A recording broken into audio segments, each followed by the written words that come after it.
We're going to do audio checks as well, so I'm going to ask you if the audio's all right and stuff. And then you guys are going to help me out. Should we call him William or Billy? Probably just Sir.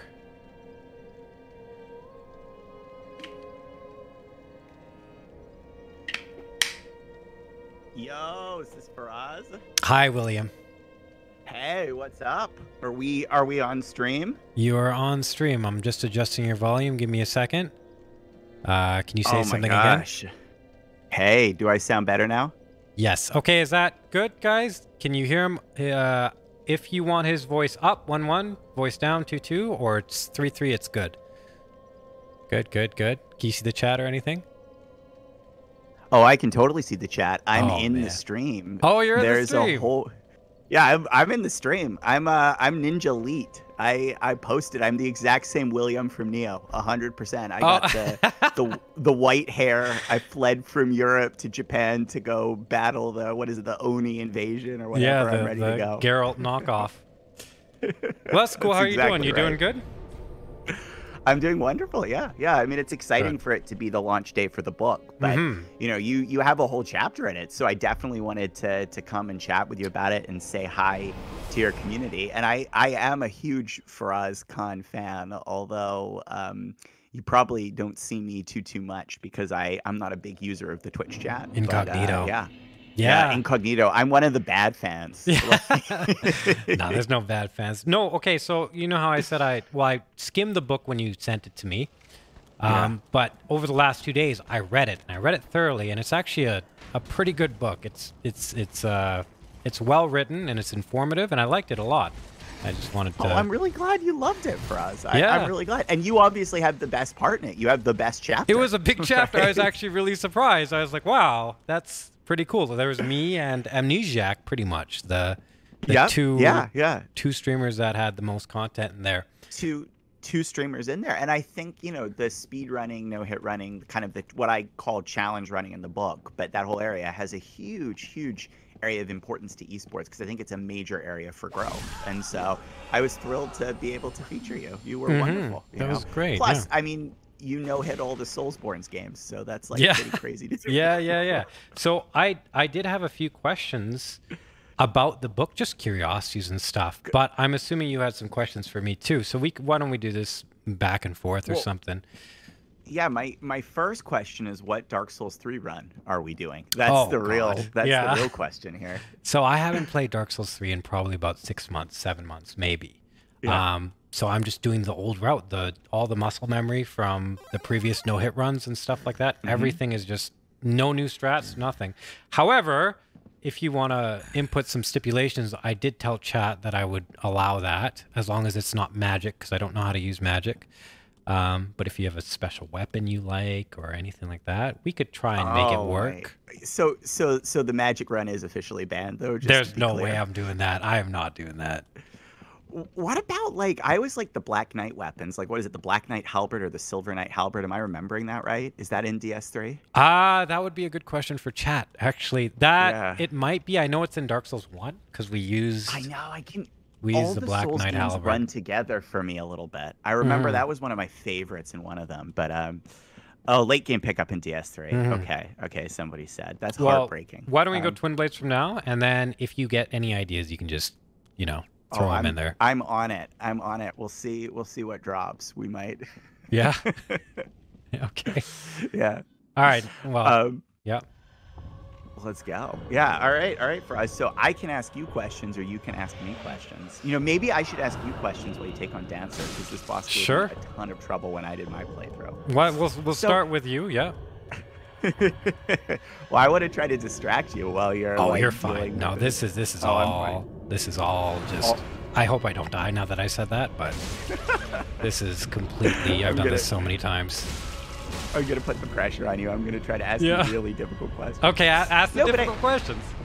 Well, I guess, no, I want to kind of curious, like, so, when I reached out to you, I mean, just from a personal note, right? When I reached out to you about being in a book about esports, I'm actually just curious, like, what did you think and why did you agree to do it, Oh, boy. Well, Okay, we just hit phase 2. So the first thing I thought was like I get like a bunch of offers by email for a lot of different things, a lot of different sponsorships, and the majority of them are just trash. Like, okay, hey, you want to play this mobile game, or like, hey, I made this game. It took me like two months or something.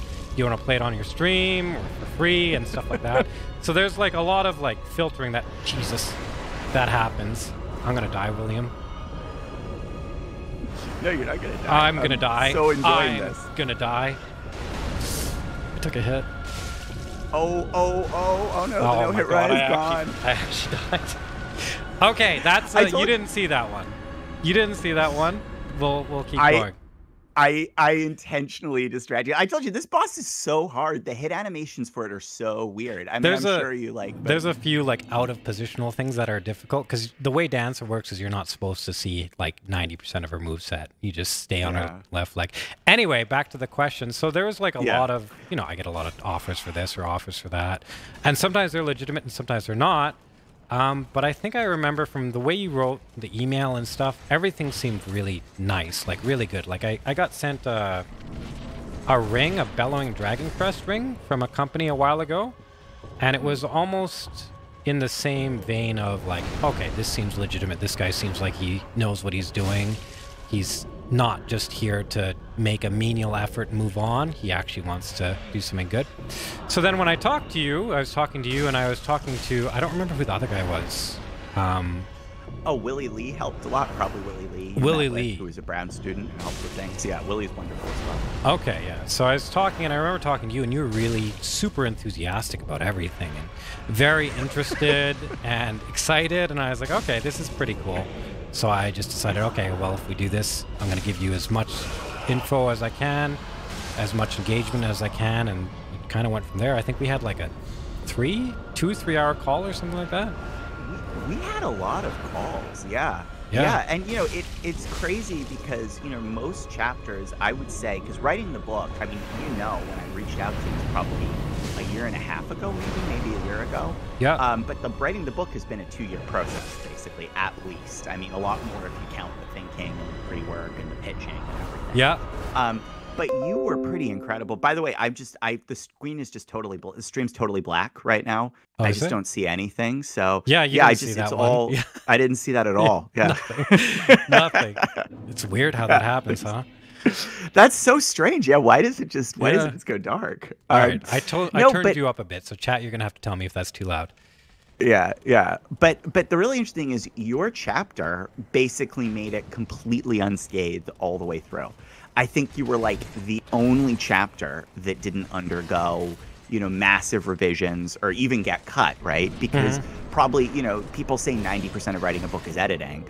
And I you know, like I did not, I thought everyone says, yeah, 90%, come on, everybody. It's really like most stuff the editing's just brutal and it never ends. But you pretty much went through from beginning to end, you know, and I think that's to your credit for 2 reasons. One is you gave some really great interviews. You know, you were really, I think, open and you really shared, I think, a side of esports and professional gaming, you know, no-hit running, that a lot of people, I think, you know, as popular as it is, right, it's still new to many people. And I think the publisher and the editors and stuff love that, right? But then the other thing... Yeah. The other thing... Yeah. Oh, no, go. But then the other thing I think that, you know, you did a great job is like, it's a pretty insane achievement what you've done, you know, because I've played all these games, right? And I'm sure 90% of people in the chat have played and beaten them. But like, you just die all the time. It's souls prepare to die. And making it through these games, like unhit, it still blows my mind. And I think it's one of the easiest things to understand for maybe a more casual reader about how difficult competitive gaming is. And I think that's another reason why the chapter stayed the same, right? It's because for a lot of games, you say like, it's difficult to play League of Legends, but that seems very abstract, right? This is a 2-hour run where typical people get hit thousands of times and you have to make it through the whole thing perfectly without a single, like everybody's played Mario and knows what it's like to fall into the pit, right? So I think, or run into a mushroom, a Koopa. And so I think you're like this analogous of like playing a perfect no-hit run is very gettable for more casual. Yeah, you got it on the first try. That's first try, right, man. Yeah, that's what I do. Yeah. That's right. Sorry, continue.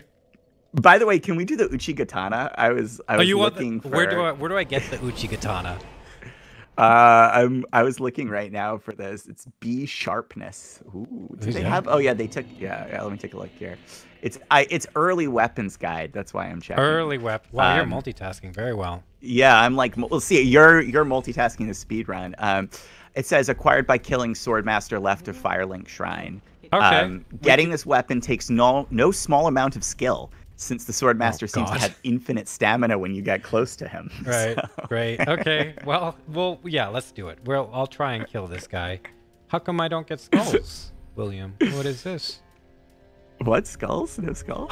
Oh, you know what I did? I forgot the ashes. Okay, so I'll go and try and kill this guy or whatever, and we'll get the Uchigatana and stuff. But yeah, continue with what you were saying. You don't have to do it if you Oh no, we're doing it. I'm just enjoying giving you a hard time. Okay.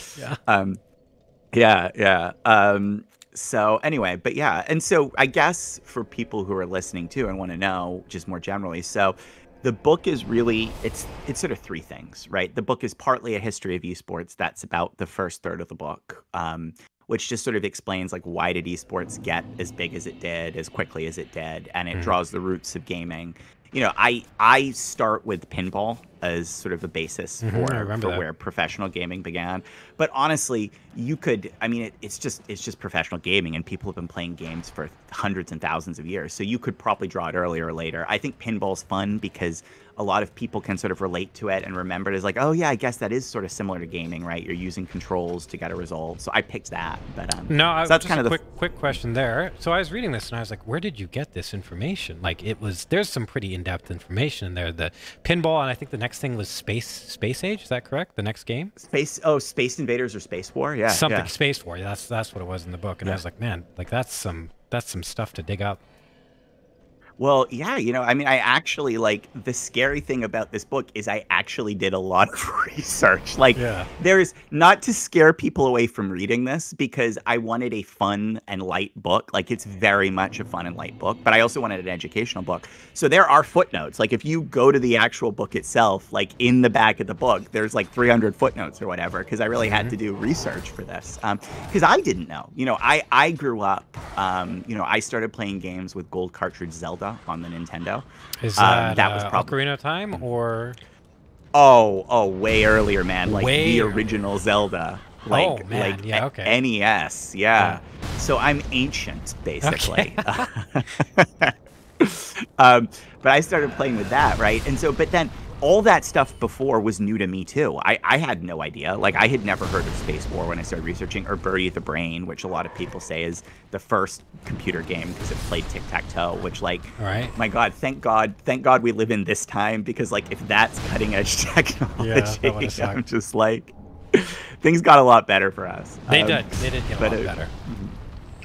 By the way, I always think this environment looks like Bloodborne here. Don't you think this is like a very Bloodborne? A little bit, actually. Area? The trees, the trees make it.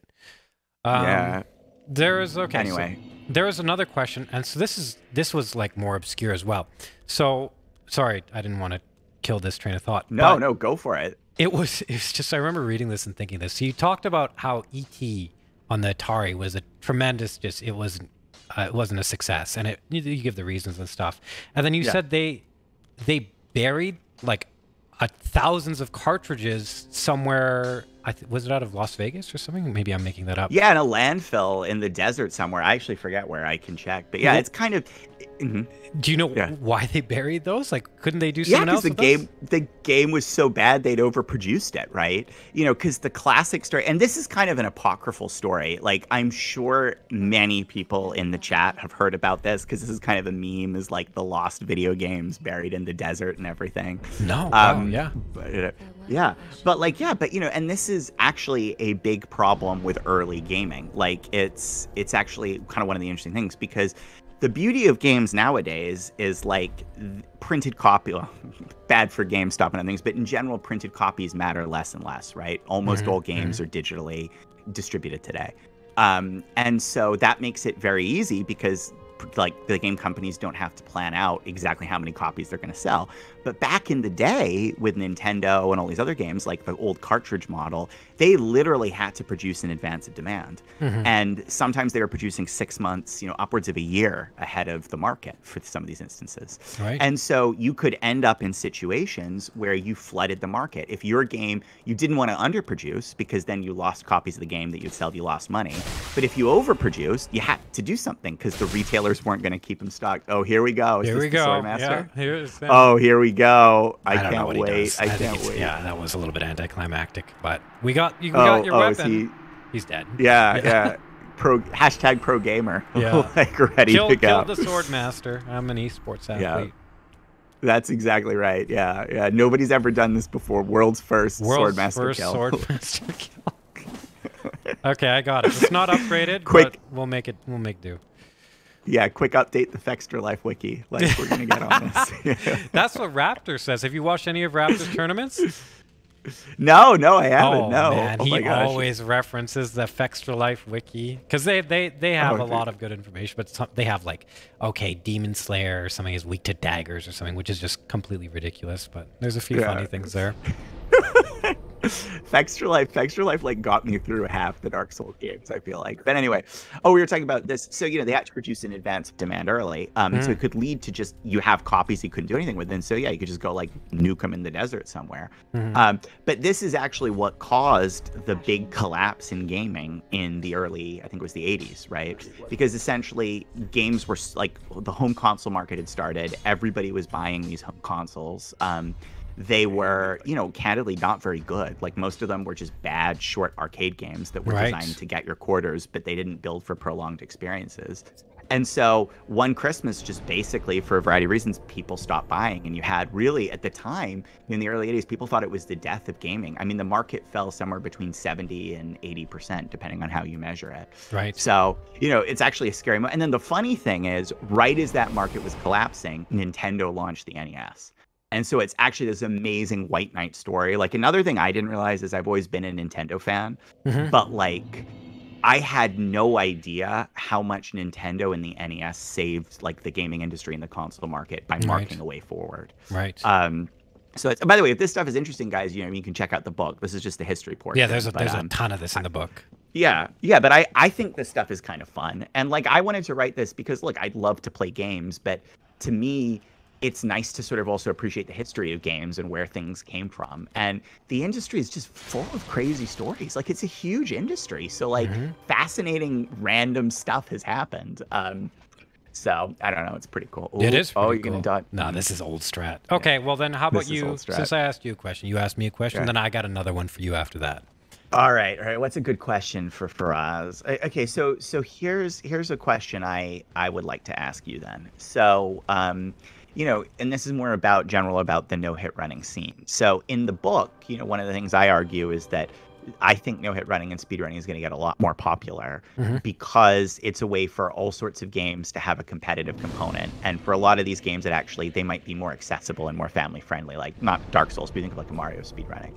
But what do you think is going to happen for the future of no-hit running and like in this particular area where you're so specialized? Like, where do you see the scene going? Do you see it getting big? Do you see it expanding in certain ways, shrinking in others? Like, what do you think? So that's a pretty tough question, but I think we talked about this in one of our interviews, actually.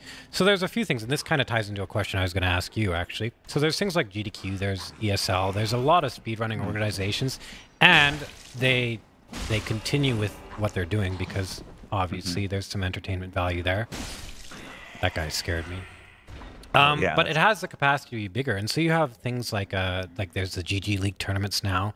A lot of people will watch those. Those get sponsorships, and so there is some pull there. Now, I think the biggest organization right now is GDQ. Okay, so this ties into the question. I'll ask you this question, and I'll keep answering. Okay, but basically, GDQ, just like a bunch of big tech companies, have become very, very censorship heavy. Which is, it's like, I can understand why, but it becomes a difficult thing because you got like, I think Trihex was banned for a year from GDQ over something he said like 2 or 3 years ago, and there's a few other cases with a few other streamers where they're clamping down on potentially offensive behavior. And I believe it's partially to satisfy advertisers, it's partially for other reasons as well. But I see that... It definitely is. The sponsorship pressure is a huge part. The sponsorship pressure. So I see that as a hindrance, because it, while it might do well in the short term, I see in the long term it just kind of kills the creativity or the things that make a lot of gaming really interesting and really, really watchable and really nice, the personalities and stuff like that. So I wanted to know what you thought about that. And of course, if you're not comfortable talking about this stuff, because it is not like a mildly controversial topic, we can talk about something else. Well, it is a little tricky for me to chat about, only because, you know, like, I generally think that, like, we have a general problem in the gaming scene of toxicity, and cleaning things up is important and everything. You know, that being said, like, the thing, I think it's part of maybe a more general thing that I see, which is, it does feel weird to me that there's not more organizations of the size and scale of GDQ, right? Because I see things like ESA, like European Speedrunners Assembly and stuff, but they just don't seem to get the same viewership and the same traction. That's right? correct. Yeah. Why do you think that is? Well, okay, so honestly, I have a theory. Chat's probably going to blow me up because they're going to say I'm a complete idiot. But I think it's because the thing GDQ does extremely well is it forces the runners to explain the games as they're playing it, and it has that couch to back them up, right? And so what happens for me if I'm watching like a Ghost and Ghouls speedrun, right? And like I just the screen went black again for us. I don't know what happened. Weird glitch. Yeah. I don't know what happened. Yeah. But if I'm watching like a Ghost and Ghouls speedrun, like I don't, you know, like I vaguely know the game, right? Maybe that's a bad example, like a Ratchet and Clank speedrun or something. But like I have no idea the strats, no idea the tech, and it's really tough to appreciate just casual runs being played. And if you watch casual runs on streams, one of the big problems I have with just dropping into speedrunners like Twitches, right? Is that they is that like a lot of times it's very developed. They're not explaining everything again. And so I think the big thing ESA has done is they've made it very new viewer friendly. You mean GDQ? Like it's GDQ, sorry, GDQ. Like it's because they have this whole structure where everything is explained as they play, the couch backs the runner up so they can focus in difficult moments. It makes it so fun for me because I will watch and I'll be able to understand and appreciate everything that's going on. And I think the other things in the space have struggled to make it as new viewer friendly. So, but I'd be really curious to see what the people in the chat say, because I just love speedrunning and no-hit running and stuff, and I really want it to be a bigger scene. So, and it's already getting pretty huge, right? I mean, like, look at the number of followers you have, right? Like, it's, you know, it's definitely Hob or Squilla or... Hob or Squilla Killer, but like it's you know, but it can still be bigger. I mean, look at like League of Legends, right? League has like 100 million viewers for a tournament. And so I don't know if everything will be comparable, but I think the ceiling on speedrunning and no-hit running is very, very high right now. That's a good answer. Yeah, so okay, well, one further question. Sorry, I have a lot of questions. No, go for it. So I've never actually watched an ESA marathon or anything like that. I have watched GDQ, and I've applied for GDQ 7 times. I've been declined each and every time. I actually watched your GDQ submission videos. They were like my favorite. No, they're like my favorite thing that you do, because you have to explain everything. And so for a new viewer, I'm like, well, not a new viewer, but like somebody who's I'm like, this is great. Like, okay, now I understand all the strats here, everything. So, I appreciate that. Yeah, anyway. No, I thought they were good. But okay, so does ESA not have the runners explain their stuff? No, they do. Everybody does it. I just get the sense that the polish and the prep level is so much higher, right? Okay. And ESA really doesn't do the couch the same way GDQ does, right? Maybe because it's lower budget or something, but it makes a huge difference because, look, let's be honest, runners get distracted when they play, right? And so and the worst thing is they get the most distracted at the most strat intensive, difficult parts of the run when you most want an explanation about what's going on. And I think whether it's because the GDQ things are so rehearsed or because the couch can step in a way that just doesn't happen in other marathons, right? You know, I feel like it's effective. Somebody else said, is ESA marketed enough? I don't know. I just find it because YouTube recommends it to me. Right. But like, there's a few factors. Now, was GDQ the first? That's something I also wonder about. Was GDQ the first organization of this type? Because there's something about the founder effect, right? Where the, you know... Yeah, oh, totally. Like first Twitch. moving is big. Well, I mean, they're not the first, because people were speedrunning for forever. Mm-hmm. You know, like, I mean, I watched like those Summoning Salt history of, you know, this game videos, and I mean, so there were websites and things, but I think they were the first competition that did the charity angle, and I think that was really important because it really galvanized the community, right? Because all of a sudden there was a reason to want to donate and to get involved that went just beyond, I appreciate the runner in the game. Right. And that actually ties to one of the things I try to argue in the book a little bit, which is more broadly, why did esports and in general, why is gaming getting so big? Mm-hmm. And I think it's because there are these 4 factors that I call the SCAR factors: skill, community, accessibility. But the last one is reward. And that's the most important. There has to be a big reward for devoting your time to things. And I think the charity portion acted as a little bit of a reward for GTQ. But I think the bigger reward in the ecosystem is what we're on right now, Twitch. Mm-hmm. Like, literally, Twitch is the reason why esports has blown up, because people can have stable careers and predictable incomes based off of, you know, gaming professionally, you know, 6 hours a day, right? It's insane. So. Mm-hmm, mm-hmm, mm-hmm. Yeah. Now, okay. Well, I will hold off on the question. I have a ton of questions. So you go, and I'll ask after. No. I love this. I'm also getting distracted watching you do the run as we're playing. Oh, RTR. Are you going to do RTR setups? Yeah, RTSR. I might actually have to switch to Twin Blades for this boss, because it's a quick kill. Well, we'll try it. If I can't do it, I'll switch back. No, do the quick kill. The quick kills are way more fun. Wait, which boss is it? We're going into Crystal Sage. Oh, okay, yeah. Oh, yeah, because he's a huge pain if he teleports, right? Teleports, and other ones pop up. You die in one hit. Yeah, it's just game over. Yeah. Oh man, I forget how. I think I beat Crystal Sage. I think I did Dark Souls 3 with magic. That was my secret. Yeah. It's a total hack, guys. Have you heard of Couch Jockey? No, what's Couch Jockey? So Couch Jockey is a streamer, and he is the guy who does magic only for all of these Souls games. He knows all the pyromancy, all the miracles, all the sorcery for DS3. I think he did a few other things. I think Goes on Ghost and Eden Issue did Arcane only for Bloodborne. So since like this no-hit stuff has been taking off, like there's been a lot of deviations, because it's like you have to make new content, and doing the same run over and over again only lasts so long. So they've innovated in ways which is like, okay, we're gonna do magic only runs. But I thought, okay, well, you like magic, you might like that.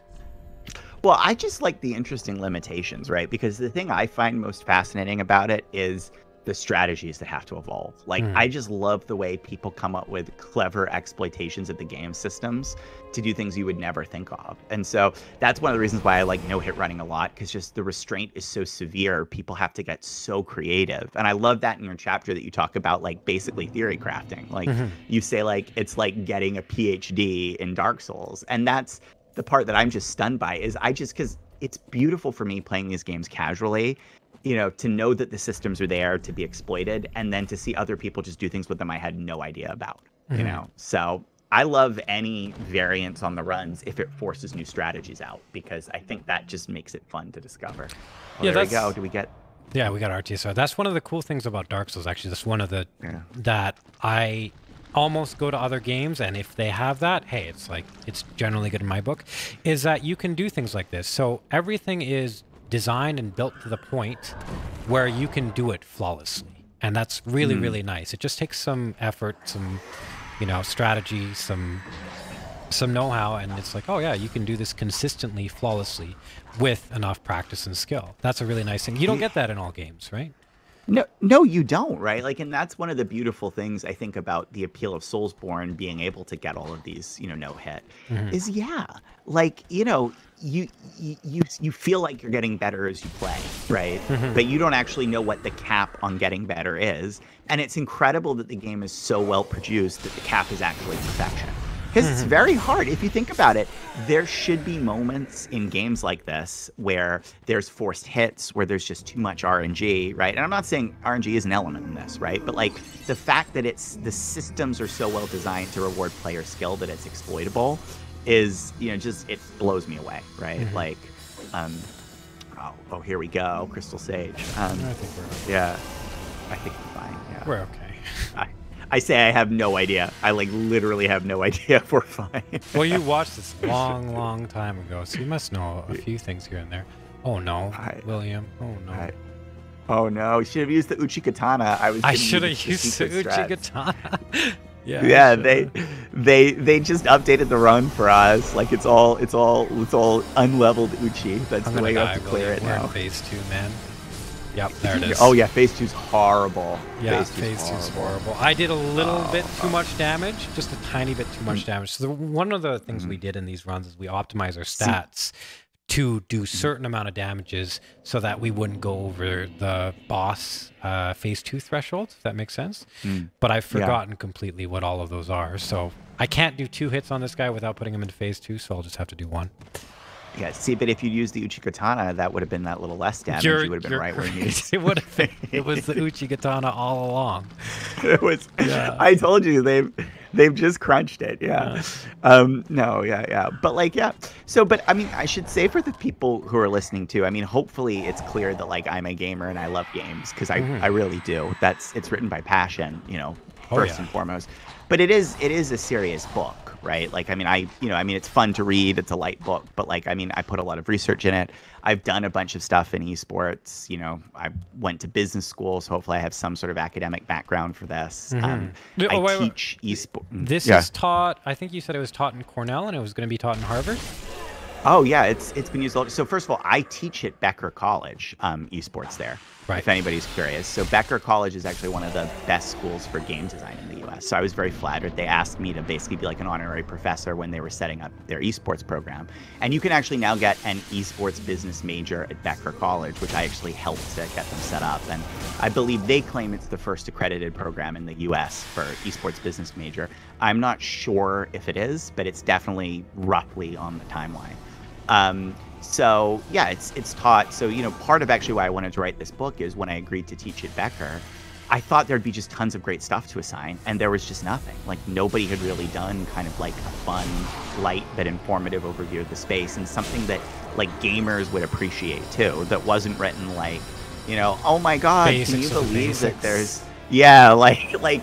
And you have to have some of that for readers, but like it's like, come on, like write it in a way that like I would be excited to read it about, or to read about it. So you know that was part of it. But yeah, so the book, you know, is going to get taught at a lot of colleges. I think obviously I use it at Becker. It was used at Cornell. It's going to get used actually in Harvard Business School as part of a case that's coming out later this year. Bunch of other schools, Seneca, St. Peter's. I mean, I could go on. But I actually am pretty involved in esports academia. So I was just speaking at the NACE, if anyone knows NACE in the chat, the NACE conference on esports. So I'm lucky that I have some connections there and can get it, you know, get the attention on the book. But I also think it speaks to like the book actually has value, right? Like first and foremost, don't freak out, guys. Like it's a fun, like you should enjoy reading it. You'll enjoy reading it. But like the book is actually trying to teach you something that will hopefully give you some more appreciation about games and why they're great, but also why they're a big business and how they're going to change. Oh yeah, there's a lot of stuff in there. One of the things I liked is how you explained why, like the Overwatch League and what Blizzard was doing with the franchising and stuff like that, as well as Riot League. Like you explained all the things that worked and the things that didn't between their business decisions, their marketing, their monetization models, and stuff. Now, furthermore to that, like you have a few acronyms like you have Omen, I think, and SCAR Factors, Omen, and they're pretty good acronyms. Now, what I would be curious about is if you would be able to apply those to Twitch streams, because I think there's a lot of people that are obviously trying to figure out, okay, well, how do I monetize Twitch? It's not a very straightforward thing. Like Amnesiac said, it's like, you know, you got to really differentiate yourself, but it's a very general and broad answer. And also this ties into kind of how GDQ and the ESA, I think, that question, and like why did GDQ succeed, why didn't ESA succeed, and stuff like that. So would you be interested in would you be interested in having factors for Twitch success? Or yeah, you know, that's go ahead. Yeah. That's so interesting, actually, like what makes a streamer popular. Because one of the big things I think about games is a lot of times people say like games do well just because they're good games, right? Like, oh, like League is popular because it's the best, right? Like it's the best MOBA. That's why it's the most popular. And that's partly true. But it's also true that like the people creating League made a whole bunch of business and game design decisions that have nothing to do with the quality of how fun the game is to play, that actually fundamentally drive the success. You know, whether it's obvious, like being free to play, right? Which when League did was relatively new. There weren't as many free to play games back then, believe it or not. You know, or more complex, like how there's a term in the industry, switching costs, which basically is when you leave the game, what do you give up, right? Do you give up items? Do you give up skill, you know, hard fought, you know, time and friends that you've had? And so some games are very clever about designing to make the switching costs high. That was but there's with very big things. World of Warcraft. I think you touched on that, right? Yeah, the huge reason why we still play WoW today and not another MMO is not because a game from 15 years ago was the greatest. Is it 15 years? I don't remember. I should probably look it up. But anyway, it's like, it's not because it's the greatest game of all time. It's a very good game. I'm not saying it's not a good game, but like, it's 15 years. It's not because it's the greatest game of all time. It's because all these other things keep pulling you in, right? Your guild keeps pulling you in. You know, the fact that like you have that epic mount, you know, you have that sweet Thunder Fury sword that you want to show off, right? And all of these things matter and add up and kind of give the game a stickiness that's bigger than the underlying game. You know, if you if you play World of Warcraft today, I would argue most of the stuff you do about World of Warcraft, like guild organizations, planning raids, talking with friends, all of that stuff, it's bigger than the game itself. You know what I mean? Like, you're doing things that the designers aren't design systems, aren't part of the title, right? And those, it's kind of beautiful in that regard. So, you know, yeah, so going back to the question of could you do success factors for streamers, I think it would be really interesting. Like, you know, one thing I want to do is write a second book. Like, maybe we can collaborate on, like, because I think it's the same thing where people say, like, oh, just, you know, you get lucky, or like, oh, well, that streamer is more entertaining than that streamer. But I bet it's not true. I bet that successful streamers, you know, do very specific things and make specific choices. And yes, they're likable. And yes, they're talented. And yes, they got a great host at a good time. And that, you know, started a cycle of viewership and everything. But there's probably also very specific choices they're making on the platform that enable them to be successful. Yeah, that sounds about right. They check certain boxes, and just because they have one thing in... Oh, you didn't see that. So close. I didn't see that. They have I didn't see that. one thing in, like, abundance doesn't mean they'll necessarily succeed. Like, there's a way to look at this, I think, in the Smash community. So there's a streamer named Zero. And he was a pro player, and he was the best in the world at one point. So when Smash came out, Smash Ultimate, he ended up garnering, just through some positioning and some smart business decisions, about 20,000 viewers for a while. Yeah. And then that tapered off, but he made quite a bit out of it, and then he became probably one of the biggest Smash streamers there was. Meanwhile, you have like streamers like MK Leo or Tweak, and they're sitting in the thousands or the 500s while being the best, the very best, unarguably best players in the world at this game, right? So there's things like that which don't necessarily make sense, but it's also interesting because the viewers that watch these streamers don't actually necessarily consciously know why they're watching them either, right? Yeah. That's the really cool thing. And the thing that still blows me away is how sticky the platform is. Like, we all remember when Ninja moved over to Mixer, right? And I thought for sure, like, I was going to bet all the money in the world that like 90% of Ninja's audience was going to move with him. But like nobody moved. It was like 8% of his viewers left with him. Right. Which is crazy because the guy's doing the exact, you just have to type in a slightly different domain. Like literally just go to Mixer/Ninja instead of Twitch.tv, you know. But it's weird, and there is something interesting going on with streaming right now about like what makes the platform, you know, how viewers interact with the platform and the power of, you know, like the power of Twitch to hold viewers. I had thought Twitch was just like a regular TV broadcaster. Right. So I used to think before I wrote the book, I thought like it was basically just like you used to love to watch a show on ABC. It gets picked up by NBC.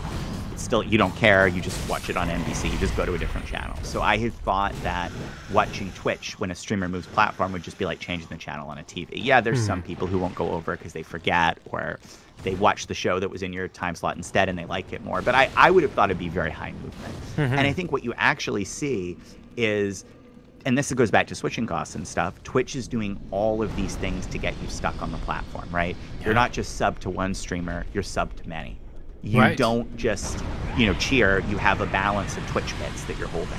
Right. And all of these things, and we can keep listing them off, mean that when you swap to Mixer, you lose all of these things, right? You lose your cred, you lose your emotes, you lose, your favorite colored kappa. We got to get a Faraz. Oh God, I would die. I'd die before that would happen. I can't stand that. I know. But I think what we've learned with Twitch is all of those things that maybe seem little really add up to a community. And Twitch is not a broadcaster, it's a community.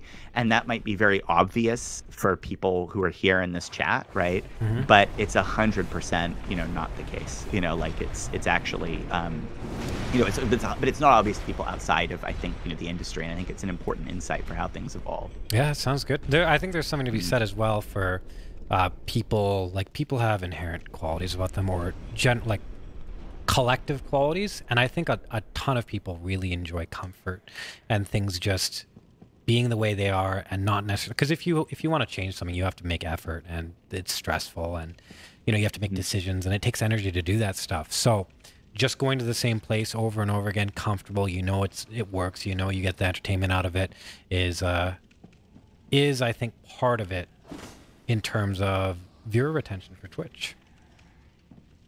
Yeah, exactly.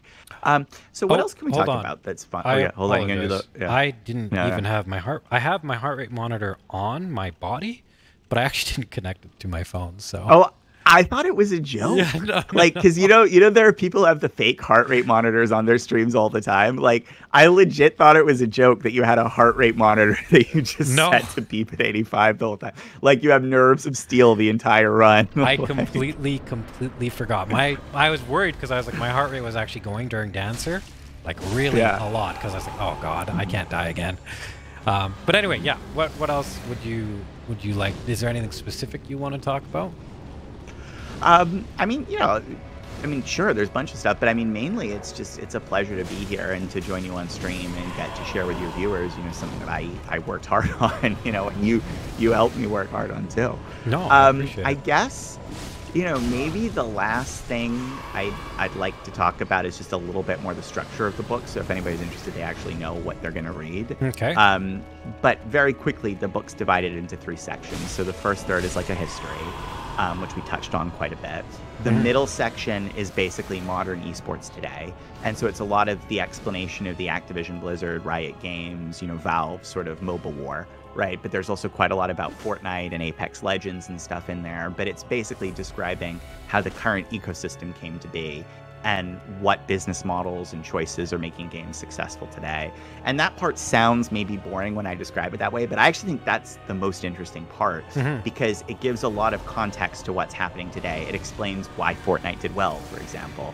It explains why Heroes of the Storm did not. And if anybody here likes Heroes of the Storm, tell me about it, because I think that's actually a very good game. That's probably going to get me banned in chat. Heroes of the Storm is a very good game. But it had terrible business decisions behind it that really held back how it could grow and mature. So I think it's fun because you kind of get the hidden story about the games you're playing today. And then the last part of the book, the last part is sort of the future of esports, which talks about things like, its adoption in college and what's going to happen there. But it also talks about cooler stuff like mind-machine interfaces and sort of will esports as a whole, is it going to become the future of all sports, right? You didn't see it. Oh my God, did you die to No, you didn't. You didn't see it. You didn't see it. Oh my God. Oh my God. I should have thrown another skull, and I was just I can get away with it. Anyway, continue. Yeah, you're very interesting with what you were saying. No, I love it. No, Deacons is a really, really hard boss, though. Really hard. Super tough. There's 20 of them. Yeah.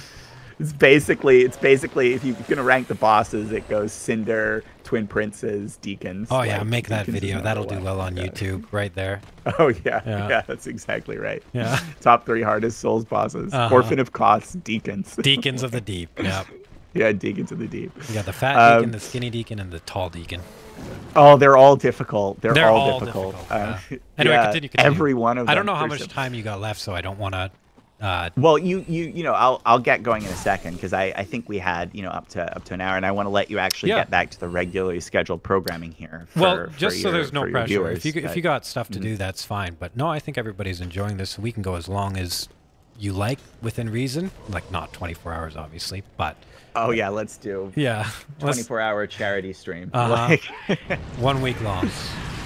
Yeah.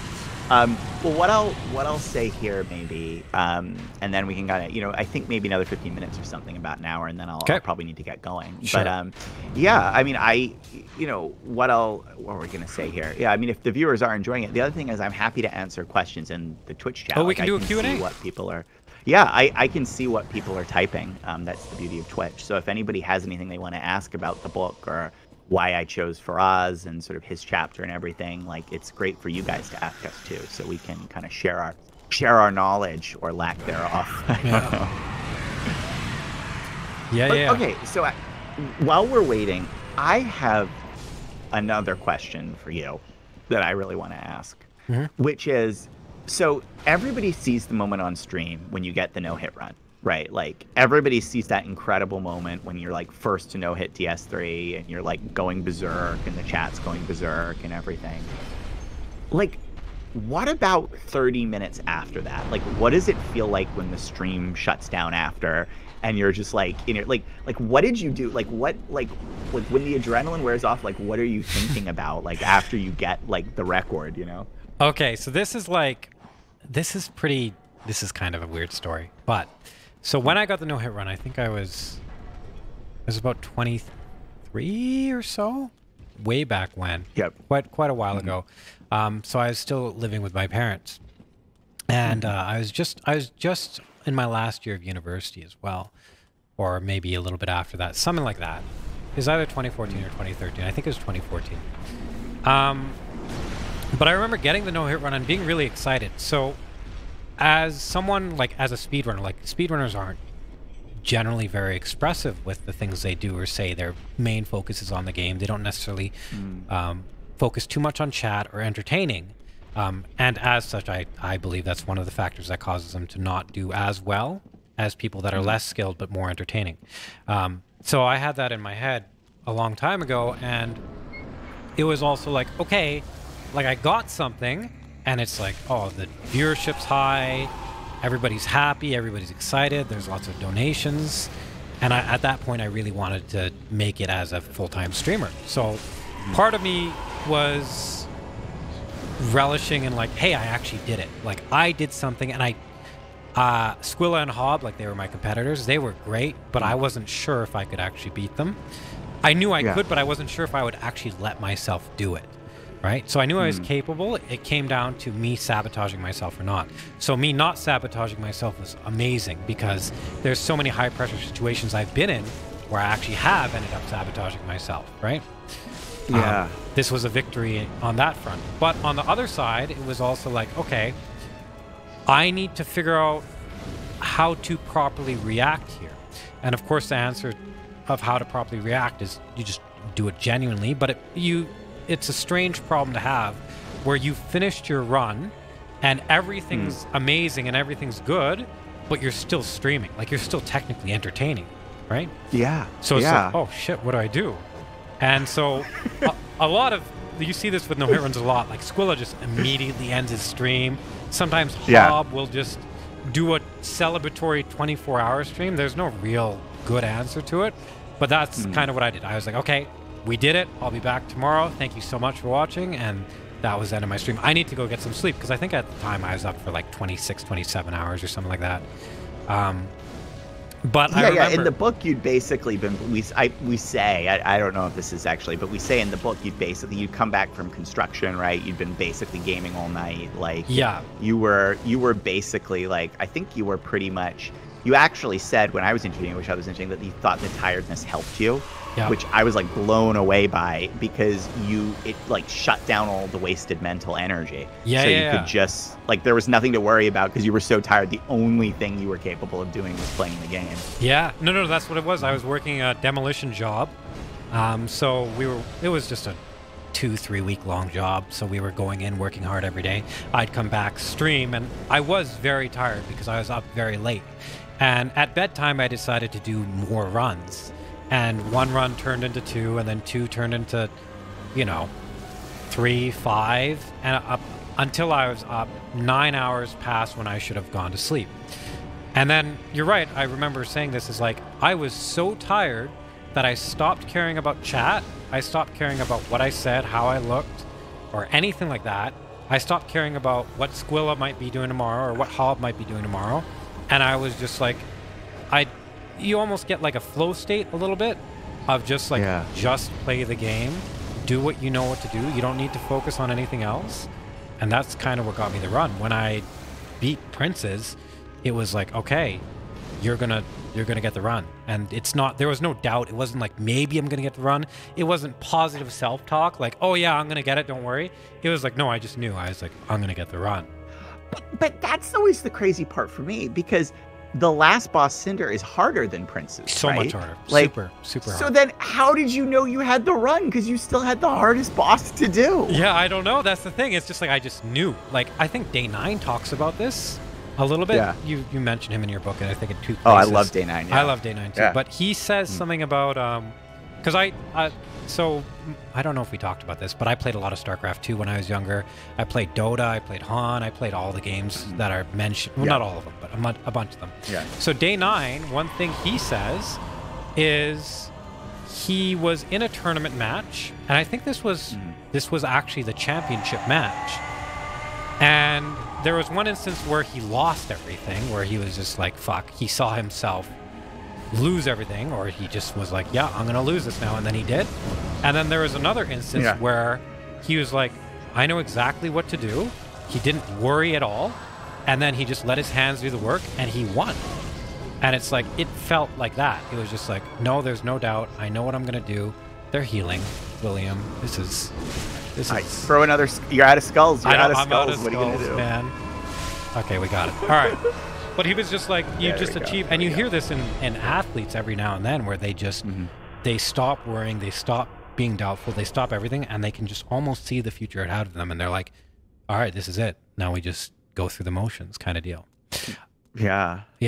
But well, that's the crazy thing to me, is the power of visioning and belief in this, because you do hear this all over the place. Is people just like to me, objectively, like when you say like, oh, I only have Cinder to go, you know, I've got the run. Like, no, you don't. Like, you only have the hardest thing left. But it does show you at the end of the game, like, esports are more mental than anything else. And that was actually the other thing I loved about the interview with you, is you talked about all the mental preparation you did, like the meditation, the Vipassana, like, or Vipassana. Vipassana, yeah, you got it. Vipassana, yeah. And like, people don't realize, I think, as much how much that matters, that how much, like, at the end of the day, the biggest opponent is yourself. And that's a real theme that's united all the different people I talked to for the book and all. Like, at the end of the day, like, it's a bit weird. It almost feels like a Zen koan or something, but like, your biggest obstacle is actually you. Like, you stand in the way of your success a lot. Like, and in the case of the game, like, you knew you were good enough. And you saying yourself, you're like, just, am I gonna let myself get this? So, by the way, congrats on getting it, dude, because it's freaking awesome. Thanks. So, yeah. Okay. Thank you. It was a couple of years ago, but yeah. Okay. I know, right? Like, I'm only 4 years late. But I appreciate it. So why don't we? Okay. So well, I wanted to say something about that. Is that there's often games are associated with playing. So you play games, right? And there's some sports that are like this as well, like play basketball, play soccer, right? But I think since people hear games, they automatically assume that it's like, it doesn't go beyond play. It's just play. It's just fun. There's no actual strenuous work you can do, developmental work you can do, and there's actually quite a bit. So I just wanted to add that as a side note. I wanted to ask you one more question, and then you can ask me one if you want, and then we can go to Q&A. Go for it, yeah. And this is an easy question. So I actually have a ton of questions for you because of this book and stuff, but this is an easy question. I'm so flattered, yeah. Yeah, of course. I think this would be asked by a bunch of people, and you talk about this in the book, the future of esports, where we're going, how what's his name, Elon Musk, the Neuralink, I think it's called. Yeah, Neuralink. Yeah. Like, there's all these technologies that are going to be in place so that VR will actually become, like, the way you describe it is, it's like a JPEG versus a PNG. They're just two different file types, but the perception of the world you're in, it doesn't really matter whether it's virtual or not, right? I thought that was a really cool concept. The question is, this will probably be asked, and this is is, do you think, or maybe just talk about it a little bit, the downsides to potentially losing physical sports to esports, or the imbalance, or like, I know there's a bunch of positives, obviously, but what would the negatives be, or what have you got to watch for, or what have you got to worry about when it comes to the growth of esports? Well, like, how sci-fi do you want to get? I want to, you know what I mean? This is where we can go like really far sci-fi, right?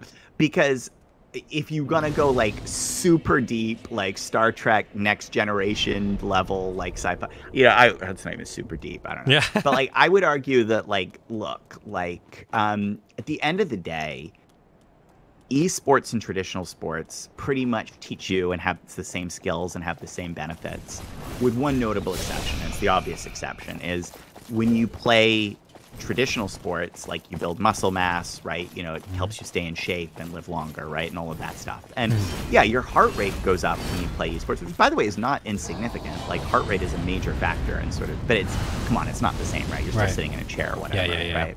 And I think I would really go to the mat and say everything else you think traditional sports gives you, you get from esports and competitive gaming. It is just this physical development side, right? And then, so this is like, well, okay, so this now becomes the question, how important do you believe the physical body is going to be in the far future? It might not be very important at all. And more to the point, why can't our medical technology advance where things like developing muscle mass or controlling weight can be done, you know, with a pill or an injection, right? Like, why can't I mean, really sci-fi, like, why can't I have little nano machines in my body that are building my muscle mass all the time? Right. So I have, like, the great body that, you know, we all deserve, right? You know, and I don't have to do anything.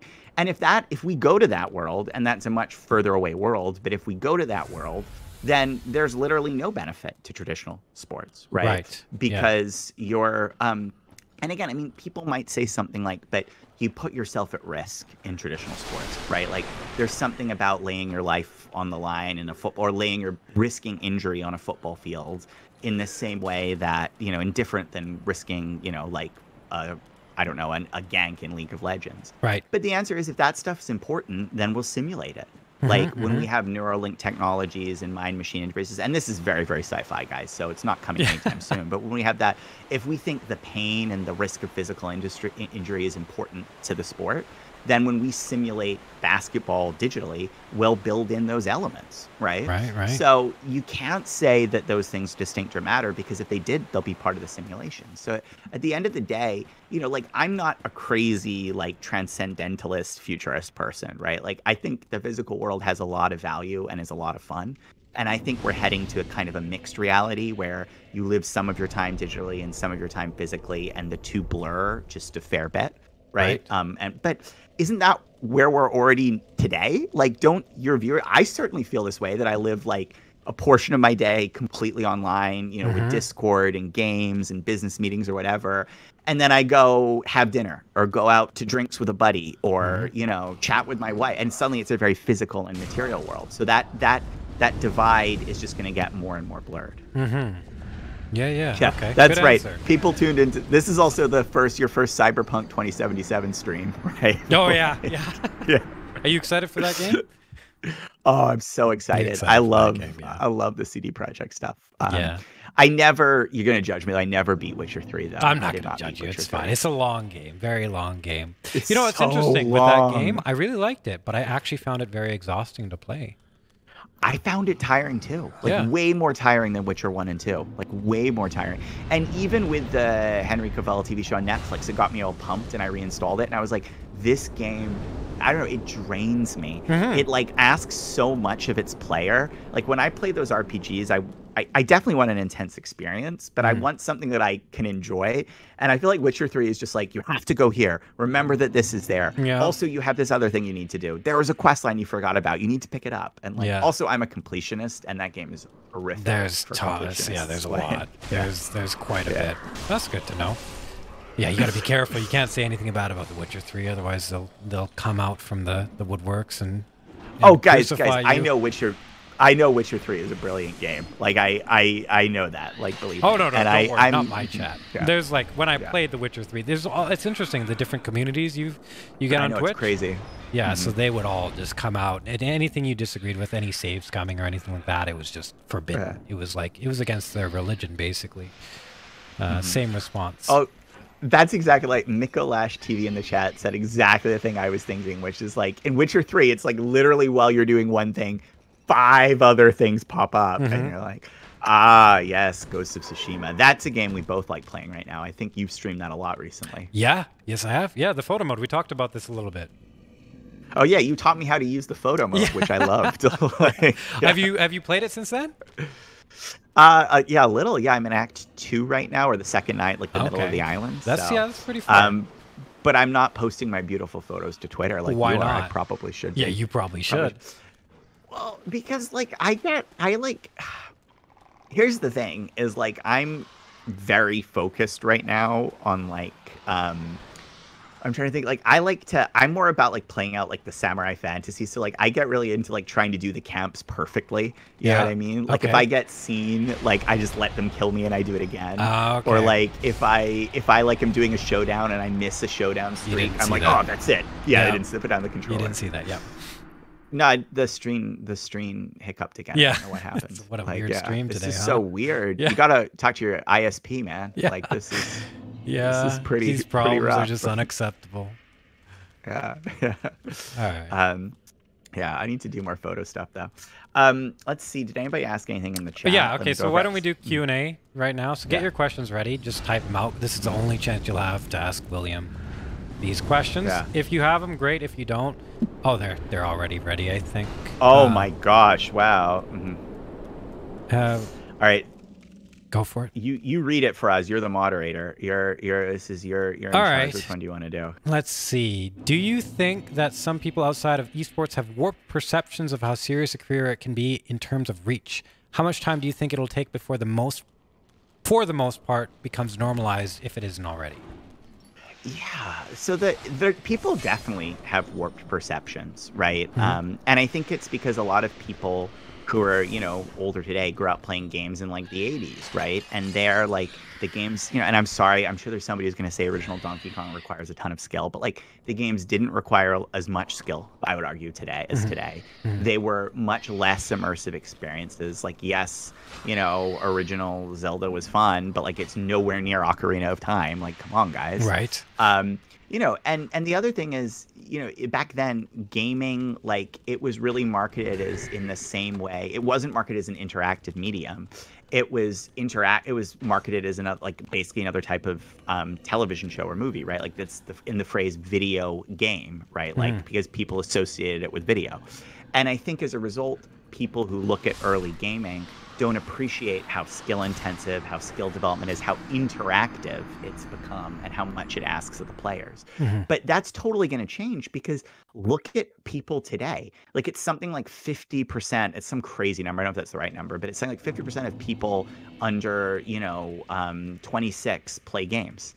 Like it's completely normalized, and you don't with the next generation, and you don't talk to somebody and you're like, oh, they're such a loser, they watch movies, like they're such a loser, they watch Netflix. Like it's just normal. Like that's 100% where gaming is heading, and as a result of that, the pro gaming careers will normalize too, particularly when like it becomes evident that you can make so much money and have so much influence, right? So somebody asked, like, what are the projections to future earnings of esports compared to regular sports? That's in the book, I was going to say. Oh, yeah. So I have a very different number for esports revenues than is commonly cited. I cite it as $27 billion is the size of the industry today. And I cite that because I include all the publisher revenues, which I think you have to do. There's some other stuff I put in that other people commonly don't. But like, I think it's ridiculous not to count microtransactions on League of Legends in the esports market size. Right. And so if you add that, it's a huge number. The number that commonly gets cited is like 1.2 billion from Newzoo or something. And I think the actual industry is way bigger. So it's already very large. The industry is already very large. But I think the good news, and particularly for, personalities like you, Faraz, and streamers in general, is the market's very competitive today, but two things are going to happen. One is there's a ton of new platforms coming out, right? Yes, Mixer went away, but now there's, what is it, Trello or Trello, whatever. Brian is one of Brian. them. Yeah, Caffeine just did a huge venture financing round at like $100 million, right? Yeah. So there's lots of choice. There's lots of choice coming, and as we know, new platforms equal new opportunity, right? So it's going to be very difficult to cut it on Twitch, but maybe it's not going to be so hard to cut it on Trovo, right? So that's one thing. So there's probably going to be a lot of new opportunities for people. But the other thing is, I fundamentally think esports players are way more marketable, because how often do you see Tom Brady, like, for football, right? And sorry, like, I'm not a big traditional sports guy, so it's like my one sports thing I know is Tom Brady. Like, you see him in the games, and that's it, right? Like, and maybe he's paid and he's in a commercial on TV. You have a very informal relationship with Tom Brady, and the amount of time and access you have to Tom, and therefore the amount of time, like, marketing and sponsors and promotions can be with Tom, is very small. Like, esports players today are live streaming a lot. Yeah. A lot, right? A ton. And StarCraft yes, especially, right? Yeah, and yes, there's a difference between pros and streamers, and they're not always the same thing and all that. But fundamentally, you get way more time with your favorite esports pro or streamer than you do with your favorite professional athlete. And that means it's a much deeper relationship. It's a more personable relationship. Like, in a weird way, and I don't want to sound creepy, but, like, I felt like I knew you before we ever talked. I've had a lot of people say that to me, actually. Yeah. Like, because I I watched you, like, and you're you, right? You're you on your.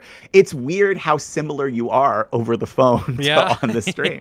So it's a much more genuine relationship, and there's a lot more content to sponsor, because now I don't just have to buy, like, a slot on a jersey. I can buy 20 minutes in a stream with an ad popping up. And yes, there's questions of authenticity and corporations taking control and ruining things and blah blah blah. But fundamentally, I think there's more here. That's there. Yeah, no, I would agree with that. Yeah. I think Ben Rice said that to me. Ben Rice, he won the Arnold last year, but he was watching my stream for a year or two before he ever said anything, and now we're really good friends. But he said the exact same thing.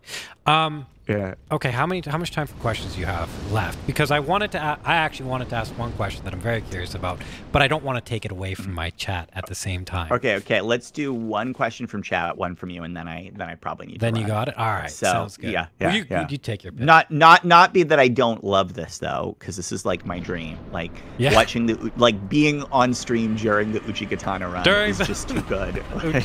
I'm switching to Storm Ruler for this. No, that's not the intent. That's not? All right. Okay, we will not use Storm Ruler then. Can you even beat him without Storm Ruler? Oh, yeah. I think it's like very slow. It's the No. There's like a way they figured out how to do it where you just hit his arms, hit his head. You can do it pretty quickly, almost as quickly. I think it might be quicker than Storm Ruler in some instances, but you have to actually learn the fight. Gino Machino is really good at this stuff. So Gino, I don't know if you know Gino. I think I talked to you about him before, but he's done SL1, no upgrades, no bonfires, all content runs where Cinder takes like 20 minutes to kill and all sorts of things like that. Like they've pushed this run to its limit. Oh yeah, I watched the SL1 run. The only thing is, and this feels so mean, but those runs get so boring because the boss fights are just, they never end. You're just watching them and you're like, I know it's intense and I know what I'm seeing is incredible, but I'm like, this goes on for 12 more minutes. Yes. Like, just gently chipping. Like, but it's incredible, Yeah, and that kind of goes towards the, like, hey, not everything that's super skillful you would think people watch for it. That's not necessarily the reason they watch, right? Yep, that's exactly right. Sorry, continue with your chat. Whoa, question. I didn't know that Uchigatana could do this. Yeah, me neither. It's like the first time I've used insane. it. Yeah, that's insane. Yeah, it's so cool. Yeah, really cool. All right, so what's one more question from people who they want to know? They want to know about Raid Shadow Legends. Oh, don't answer about that. No. Yeah, don't play it. I think one was, do you see any correlations between gaming and mental health? I think another one was something about pushback to gaming culture. I can't scroll right now, so you'll have to do it. Yeah, I'm trying to scroll too and seeing. Oh yeah, gamers with mental health, esports gamers with mental health problems. Like, I mean, I think that's a really interesting question. I do think there is some overlap in the sense that gaming is some sense escapism, right? And so, like, games definitely help you they help me. Like, I'll be honest, guys, they really help me take a break from real life when I'm stressed out, when things are worrying me and I'm thinking about stuff. I'm like, oh, I just wish I could stop thinking about it. Like, games really, really help me, manage that, right? And so definitely, I think there's something about gaming in general that maybe can draw people in who want that type of relief, right? Mm-hmm. But I also just think games are so mainstream now, like everything is escapism. Like Netflix is escapism, you know, like I said before. Like even sports, like traditional sports, like, you know, for us, because you were like a Muay Thai guy, like when you're really training, it's a break mentally, right? Like all you're like in the zone and everything else disappears. And so, you know, I don't, maybe there is some today a little bit, but I don't think it will continue because again, I'm such a believer that like games are normal. Like games are just, and not only are they normal, they will displace other things as technology gets better, as we spend more of our time online and our lives online, like games won't just be normal, they'll be the default. We'll start to think it's weird that people are like going to baseball practice all the time, you know, on a real field when you can practice baseball virtually, and you'd be way more popular because you broadcast to 10,000 viewers versus the 2 people in the stands at your local community baseball diamond. Right. Know? So, right. Yeah.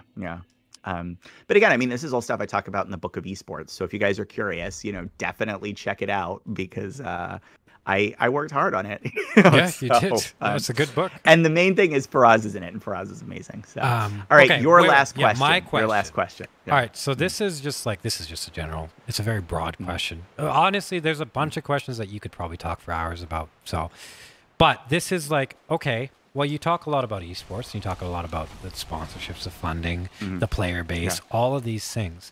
And so one thing I really dislike, and you don't have to worry about this, you answer however you want, is I don't like mobile games at all. However, I do know that they actually, like there's a lot of companies modeling or creating business strategies based around mobile games.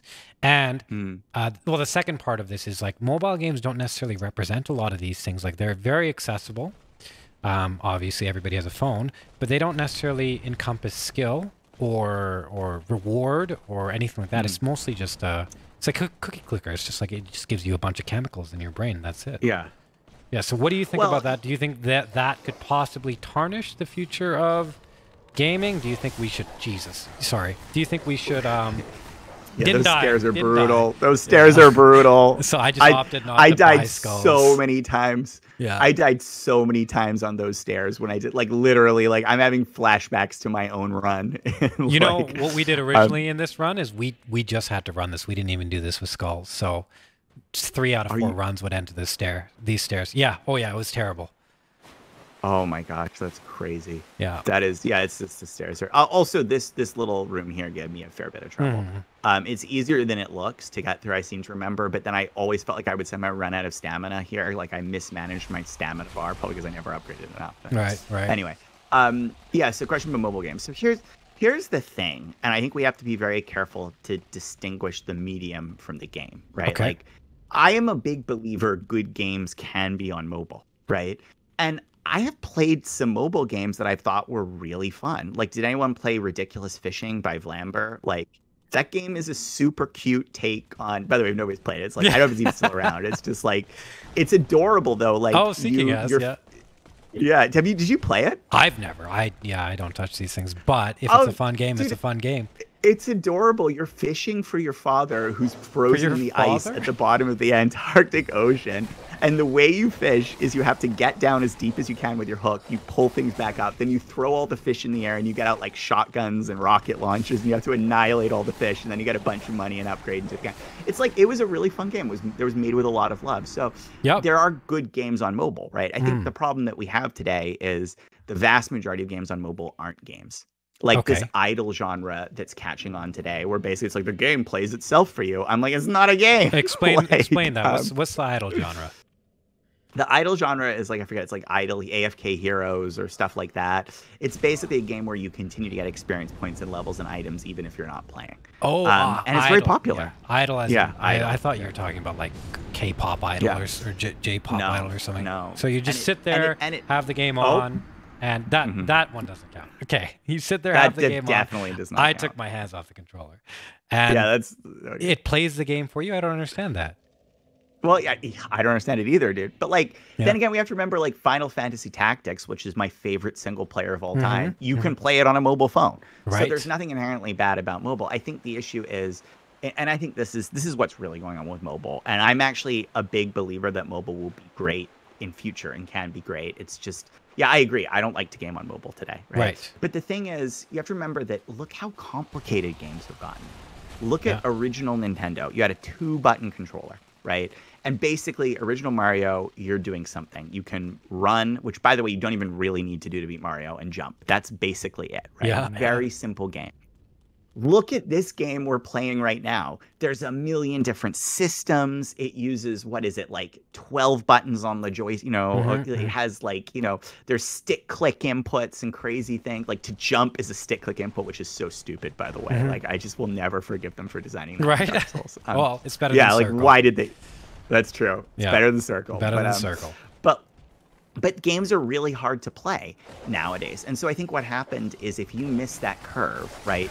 If you were somebody who didn't start learning with the original Nintendo and then got up to 4 buttons on the SNES and 12 buttons on the Xbox or whatever, like it's just too hard for you to get into a lot of these games today. And mobile games are just much simpler and more basic, but that's why they've monetized so well, because they appeal to a very general audience. Right. And I believe what's going to happen over time is that audience is going to want more. They're going to start saying, well, you know, Candy Crush is fun, but like maybe gaming gets better. Maybe I need a bit more of a challenge. And I think over time, the market will move upstream, right? Okay. And it will happen very slowly. It might be people migrating off mobile to PC and console. They do that already. But I think you can look at mobile as a good thing, which is it's helping a whole new group of people fall in love with games. You or I might not say they're very good games. I certainly have issues with them. Yeah. But at least it's getting people gaming and playing games. And if you believe, like I do, that once you fall in love with games, you know, it's a never-ending cycle, right? You're just going to get drawn in and go harder and harder, right? Like it's getting a lot more people on the curve. Okay. And also remember, by the way, mobile gave us free to play, and free to play is as toxic as it is in mobile. I love that League of Legends is free to play. Right. I love that Valorant is free to play. Like, it's the best. Everyone can enjoy the sport without having to, you know, aside PC costs and everything. Like, it makes games more accessible, which is really important too. So there is some good in mobile, but yeah, I'm not going to log off of this and immediately pick up my droid and go, oh, good. Oh, good. Like, time to go get my farms in Farmville or whatever going. You know? So you compared this, or no, sorry, you didn't compare this, but in the book you said something, or you talk about this, how Nintendo used to design games for, difficulty, because they're going to be in arcades, because you get quarters out of them. You get as many quarters as you can. And I kind of see a parallel in mobile games. So do you think, based on what happened with Nintendo and how they, you know, were like, okay, seal of approval, et cetera, that mobile games are going to go the same way? Or... yeah. Go ahead. No, I mean, it's 100% true that games are designed to their medium. So another problem that I have with mobile is mobile does very well when it's light, quick periods of monetization. So the game wants you to drop in a whole lot very quickly, right?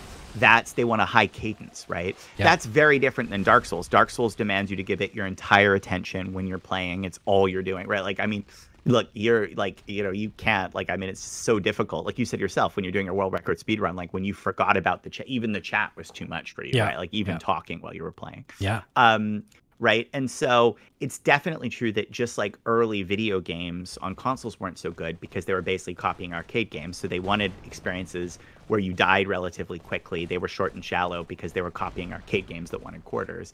I think mobile is building games that involve low immersion, high cadence. They basically are nagging games like a Tamagotchi.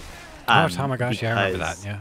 Oh, yeah, everyone does, dude, because that's the experience that monetizes well. They want something you can pick up in a business meeting, click yes, you know, buy an item, and then go back.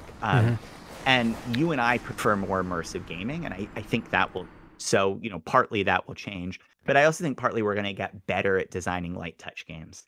Light touch games are going to be presenting you. We are still going to have games where you check in briefly in a business meeting, but the choice is not going to be tap this structure to add 50 gold. It's going to be something really interesting, like the princess has been captured, dispatch knights, yes or no. And it will fundamentally change the narrative of the game and the structure, and we will get better at making those casual choices really powerful and interesting choices. And then the next time you check your phone, you're not going to be checking because it's time to tap again for gold. It's going to be the knights have reported back, and like they saved the princess, but the greatest knight, you know, Falcon, died. Do you want to have a funeral for them? Poor right? Falcon. And like, what? How are you going to celebrate? Oh, Falcon was amazing. Yeah, he was. They were just, He had the only Uchigatana in the kingdom he too. was the one Uchigatana knight. God damn it, Falcon. We have to send an expedition to recover it. It's too valuable. Yeah, well, that's good. Yeah. So yeah. But yeah, I mean, you know, it's all at the end of the day, more people gaming is better, I think, because I'm a believer that once you start gaming, it's like a connoisseur, like people who start drinking wine start to appreciate finer wines over time.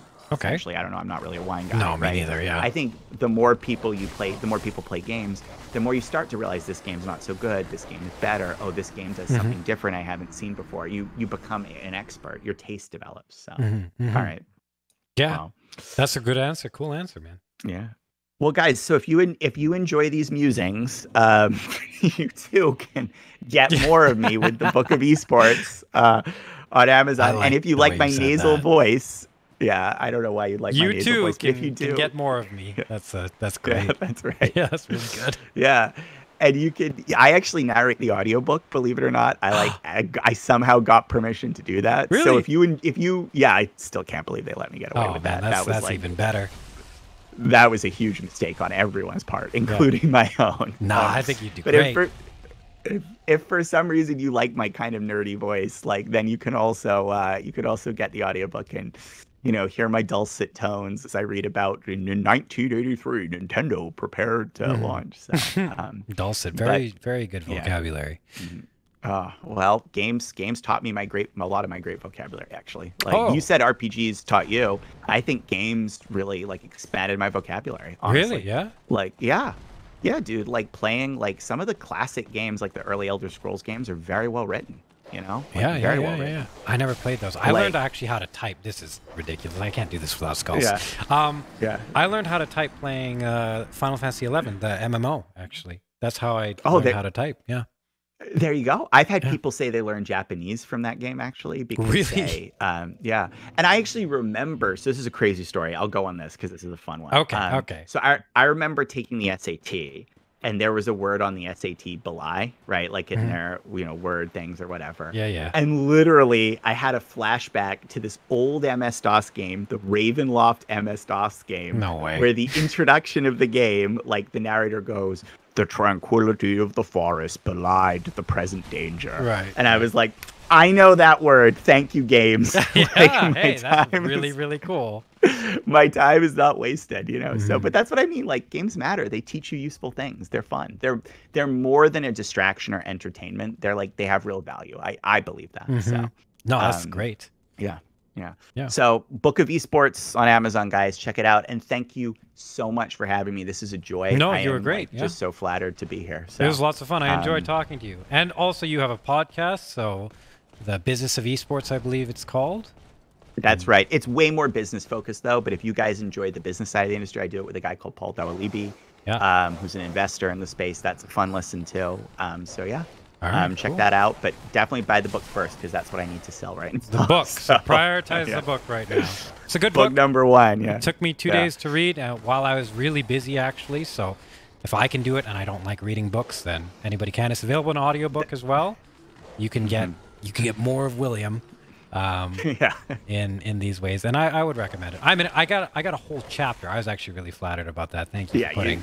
You're like you deserved it. You're really important for this. Thank you, man. Yeah, I appreciate that. Well, guys, thank you so much. Have a and also buy Twitch stream. This is like awesome. Buy Twitch chat, I got to say. So now it's time to go play Ghosts of Tsushima. No, I'm kidding. Play that mobile game with Falcon the Knight. That's exactly right. Yeah, I got to go check it on Falcon. Yeah, we got to go recover the Uchigatana. It's critical. It's critical. All right. Have a wonderful day, man. I hope you have a wonderful day. Thank you so much for doing this, and let me know if you want to do anything in the future. Oh, I'd love to. So you asked the Twitch chat, right? Yeah, they'll decide. I think they all loved it too. Okay, have a good day, William. Awesome. Bye for us. Bye. Okay, that's the interview. Do you guys like it? What do you think? He's cool, huh? He's pretty cool. He gives really good answers. I had so many questions for him, but we don't have too much time. Get the fuck out of here with your mobile games. You would get owned. That was not... He's like, I don't really like them either, Edenoth. Get out of here. Great interview. Very interesting. Just bought your audiobook. Really informative, interesting discussions. Cool guy. Good. Great. Glad. Thanks for being good, chat. Good, interesting answer.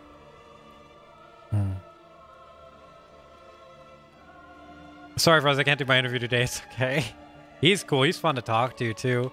Can make jokes and stuff like that. But yeah, get the book. I have the book right here. The Book of Esports.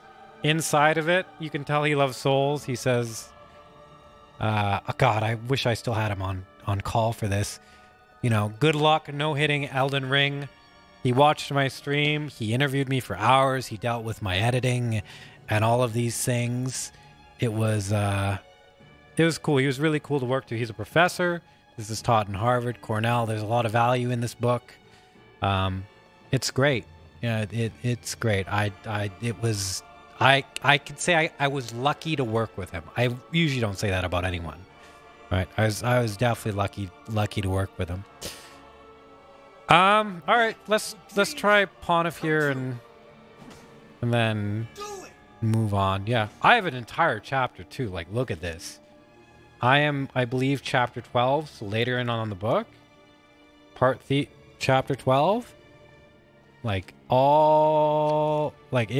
there's a lot on me. Cinder, Squilla, Hob, they're all in here. Like this is a pretty big chapter. So if you like this stuff, you can buy the book. It doesn't support me, but it supports him, and I like him. I think he's pretty cool. And you can get the audiobook as well. So that's really great. Hey, thanks for the 1,000 bits, Ninja. And thanks for the 5 gifted subs, Lady Boss. Did you write? No, I didn't write the chapter. They wrote the chapter. They interviewed me, and then they wrote the chapter. So, is he interviewing them as well? There's a few anecdotes from quite a few people in here. The other major chapter on a streamer is Amnesiac from Hearthstone. So if you like Hearthstone, there's that in there. Lady Boss, thank you so much for the 5 gifted subs. And Ninja, thank you so much for the 1,000 bits. Thank you. Is there lots of graphics? No, there's not. It's mostly writing. There's the occasional... I think there's like maybe 2 graphics in here. Yeah, maybe 2. But you're not going to miss anything out of the audiobook. Like, I think that's one of them. That's like the only graphic there is. Right. Great interview. Do you guys like it? Do you have any feedback? Was I an okay interviewer / interviewee? I felt like I was the interviewer. Like he was very good at answering questions. It was a great interview. It was good. Hi, BB Games. It's very good. Thank you again, Lady Boss and Ninja. Wait, what did he say? Is that him? Is Ninja 1337 William Call? God damn it. That is him? Thanks for the bits, man. I don't know if you're still here. Yes, I forgot that was him. Oh, there's a lot I'm keeping track of. Great interview. I can listen to you guys all day. Yeah, he was good. He's good. He's got a podcast, too.